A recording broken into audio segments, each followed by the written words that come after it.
জয় বাবা লোকনাথ ব্রহ্মচারী। আজ বাংলার 19শে জ্যৈষ্ঠ, ইংরাজির 3রা জুন বুধবার রয়েছে বাবা লোকনাথের 136তম তিরোধান বা মহাপ্রয়াণ দিবস। আজ তিনি বাংলার ঘরে ঘরে পূজিত হচ্ছেন। বাবা লোকনাথ অত্যন্ত সাধারণ জীবনযাপন করতেন, তাই তিনি অল্পতেই তুষ্ট। আড়ম্বর নয়, বরং ভক্তিই হলো তার পুজোর মূল মন্ত্র।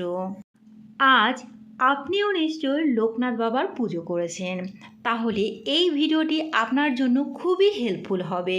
লোকনাথ বাবার পুজোর পূর্ণ ফল পাওয়ার জন্য পুজোর শেষে এই পাঁচালী ও ব্রতকথা অবশ্যই শ্রবণ করুন।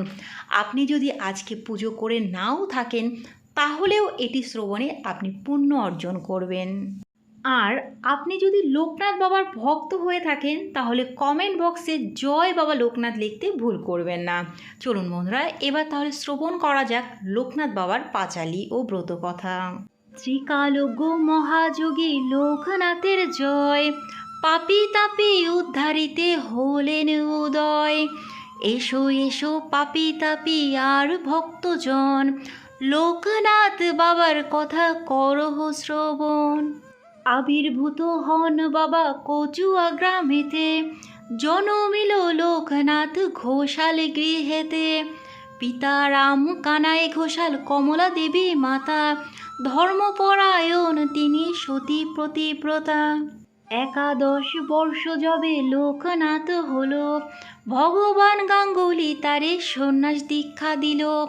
গৃহ ত্যাগ করি আর ত্যাজি পরিজন, গ্রাম্য পথে ধরে তারা করেন গমন। নদ নদী বন কত পার হয়ে চলেন, অবশেষে গুরু সঙ্গে কালীঘাটে এলেন।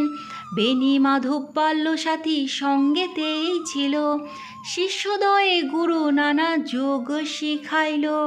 তারপরে আসে তারা হিমাদ্রি শিখরে, দীর্ঘদিন সাধনায় সিদ্ধি লাভ করে। তারপর গুরু সঙ্গে শিষ্য 2 জনে, পৃথিবীর নানা দেশে করেন ভ্রমণ। বিভিন্ন ধর্মের তত্ত্ব জানিবারের তরে, উপস্থিত হন মক্কা মদিনা নগরে। কাবুলে আসিয়া মোল্লা সাদির ভবনে, কোরআন শরীফ পাঠ করেন যতনে। বিশ্ব পরিক্রমা শেষে বেনি মাধব সঙ্গেতে, উপস্থিত হন চন্দ্রনাথ পাহাড়েতে। অকস্মাৎ লোকনাথ দেখে আচম্বিতে, দাবানল উঠে জ্বলে বনের মাঝেতে।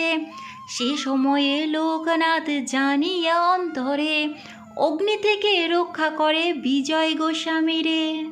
বেনি মাধব চলে যান কামাখ্যা ধামেতে, বাবা নেমে আসিলেন বারদি গ্রামেতে। বাবাকে প্রথমে কেউ চিনিতে না পেরে, পাগল বলিয়া সব উপহাস করে। একদিন 2 ব্রাহ্মণের পৈতা জড়াইল, গায়ত্রী করিয়া বাবা তাহা খুলে দিল। চারিদিকে এই কথা প্রচার হইল, দলে দলে ভক্তবৃন্দ আসিতে লাগিল। অতঃপর আশ্রম হইল বারদিতে, বহু ভক্ত শিষ্য সেথা লাগিল আসিতে। পাপী তাপী রোগী কত আসিল তথায়, সবাকার কষ্ট বাবা করে নিরাময়। শিষ্য আর ভক্তি বাবা বলেন এ কথা, আমাকে ঠাকুর রূপে পূজা করা বৃথা। শ্রদ্ধা ভক্তি নিয়া যে বা আমারে ডাকিবে, অবশ্যই সেই ভক্ত মোর সাড়া পাবে। আমি নেই এই কথা করো না মনেতে, ছিলাম আছি থাকবো সদা তোদের মাঝেতে। জলে স্থলে যখনই বিপদে পড়িবে, তখনই আমার কথা স্মরণ করিবে। এই রূপে লোকনাথ কত লীলা করে, কার সাধ্য সেই সব বর্ণিবারে পারে। 160 বছর বাবার বয়স হইল, মর্তধাম ত্যাজিতে বাবার ইচ্ছা হলো।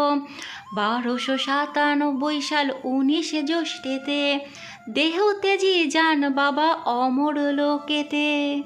যার ঘরে বাবার চিত্র রাখিবে যতনে, অন্য কষ্ট থাকিবে না তাহার ভবনে, রোগ শোক দুঃখ কষ্ট সব দূরে যাবে, পুত্র সহ সবে আনন্দে থাকিবে।